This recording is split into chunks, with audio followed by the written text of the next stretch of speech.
nice weather again today. Still waiting for instructions to see what the week is going to be like. And what did I read today? I guess with good weather here anyways, often that means there will be things like wildfires. Although this came up again, I guess, with these types of news where people are saying drones are stopping them from fighting the fires and all that. This one says, drone grounds helicopters preventing firefighting efforts near Sapre Creek. Alberta RCMP says a drone has prevented firefighting attempts near Sapre Creek, just east of Fort McMurray. Alberta Wildfire and other emergency services have been battling a forest fire in the area. However, a drone has been seen flying and has resulted in helicopters being grounded. RCMP says the grounded helicopters are a major concern as they are a key method in fighting fires and keeping them under control. Residents of Sapre Creek estates are under evacuation alert due to the wildfire, which is moving toward the community. Residents of the community are asked to listen to emergency personnel and be prepared for a possible evacuation order. Meanwhile, the RCMP is urging the public to not fly any drones near any forest fire areas or an area that might be in the flight path of a helicopter. Anyone who fails to comply could be charged. It's that thing again where would you stop your operations if something else was in the air, like a huge Canada geese, for example? I don't think you would. So at what point does this become, I guess, over the top, where you say because you quote see a drone, you don't really say where it was it truly a threat? Did you just see it and that's it? You close the whole operation? I mean, I'd be inclined to blame, let's just say, the people running the operation if this is what you're blaming in terms of stopping the fire afterwards. I mean, just deal with it, like the situation. How hard is it? Especially if you could fly your own drone. I mean, I've showed so many times too. When I saw a drone and I wanted to identify who was flying it, I didn't have any super fancy tracking devices or anything. Basic eyesight, you can see where it's going, for example. You have your own drone, you fly up like, oh, there he is. I mean, for most consumer drone nowadays too, the modern day ones, you can't fly for that long. So you're gonna have to land eventually, and it's really easy to pinpoint where the person is, in my opinion anyways. Because with that thought actually about not wanting people to fly drones, this was kind of interesting too. It makes me wonder, is there some kind of media campaign or something like that to stop people from flying drones? I mean, first, for example, like that other day, that news about police saying don't fly over collision sites and all that. How about this one? This one says, police warns against using drones after Whiteout party. Winnipeg police are warning people not to illegally fly drones over crowds after more than one was spotted in the downtown area during the Whiteout Street Party Sunday.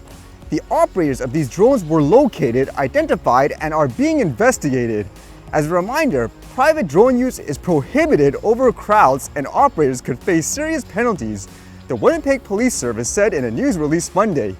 The first Winnipeg Jet Street Party of 2024 Stanley Cup playoffs drew thousands of people downtown.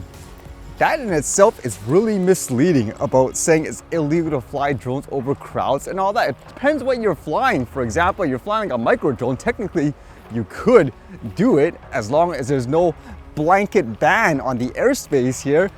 If you're flying a bigger drone, for example, that's where more of the complications come in. So you'll need, for example, something like a parachute system to fly the bigger drones over crowded people. If it's like an event, then you need things like those SFOCs and all that. But this is misleading just to say in general, you're not allowed to fly over crowds. I mean, what were they flying, for example? A micro drone and all that? And this is what most people read, I would assume, like mainstream wise, and this gets stuck in people's heads. They start drone policing people. Oh, I see this there, it's illegal. Like, even if it isn't. And at the same time, I would wonder, did they do it safely in terms of flying? Like, you just said, oh, I saw a drone flying around the crowd. Did they do it in a really safe way? Just getting like pan shots, for example. And it says, privately owned drones must be operated away from bystanders, crowds, emergency operations, and advertised events, police pointed out. And it ends off by saying drone operators need to familiarize themselves with the specific laws and regulations that apply to their location and the intended use of the drone. Violating drone operation regulations can result in fines, penalties, and legal consequences, the WPS said.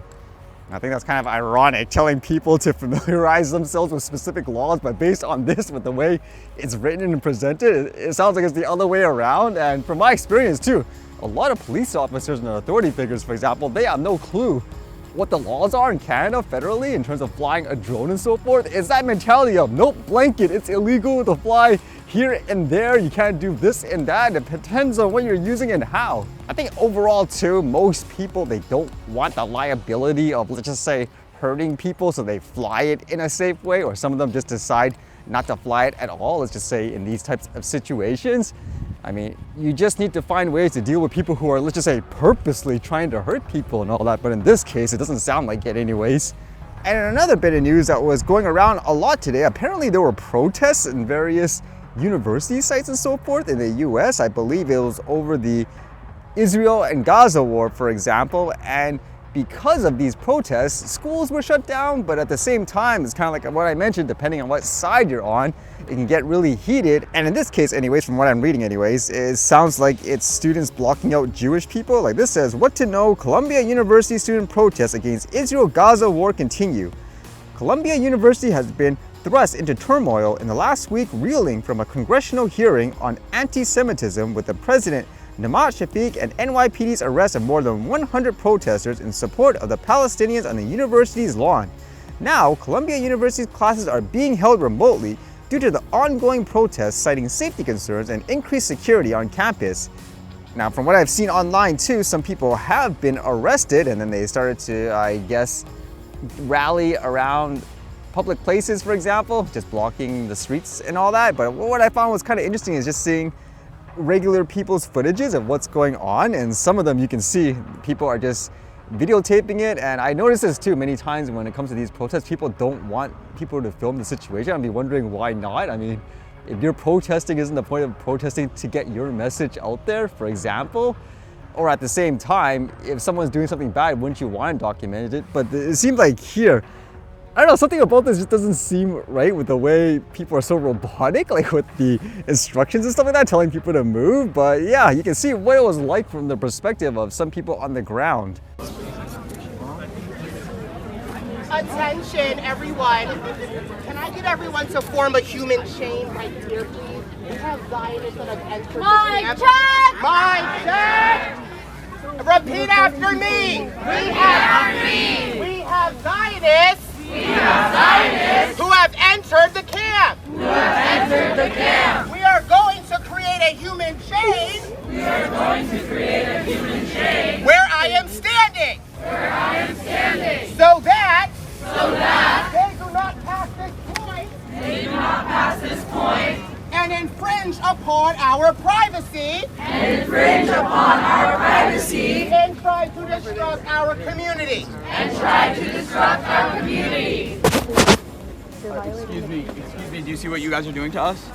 We are going Do you to see how hostile this is? And you're asking me not to record? Again, this is one of those divided issues. It's so heated and it's going to spread in a lot of places, and eventually people will fight with each other, even if the war, let's just say, isn't happening specifically in their area anyway. So who knows how this will turn out afterwards.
See you guys later.